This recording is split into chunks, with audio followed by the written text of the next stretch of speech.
আল্লাহ আমি যেন তাড়াতাড়ি সফল হতে পারি আর যেন আমার সংসারটা টিকে থাকে। যদি আমার ইচ্ছা পূরণ হয়, আমার সংসারটা যদি টিকে থাকে, তাহলে আমি এখানে এসে আগরবাতি আর মোমবাতি দিয়ে যাবো।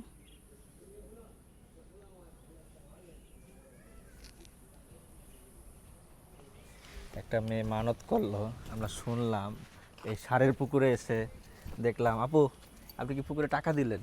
হ্যাঁ। টাকা দিয়ে মানত করলেন? হুম। মানে সফল হইবেন বলতে কেমন সফল হইতে চান?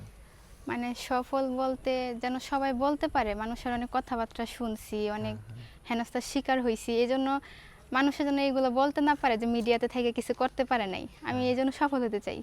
আচ্ছা, আর সংসার টিকে থাকে বলতে আপনার সংসারে ঝামেলা আছে নাকি? ঝামেলা বলতে সব সংসারে তো টুকটাক ঝামেলা থাকে। আবার সবাই বলে যে মিডিয়াতে বিয়ে করলে নাকি সংসার টিকে না, মিডিয়া পার্সনরা নাকি মানে 5-6টা বিয়ে করে সংসার ভাঙ্গা যায়। এই জন্য আমি আল্লাহর কাছে একটা কথাই বলতে চাই যে আল্লাহ আমার সংসারটা যেন টিকে থাকে, কে যেন এটা বলতে না পারে।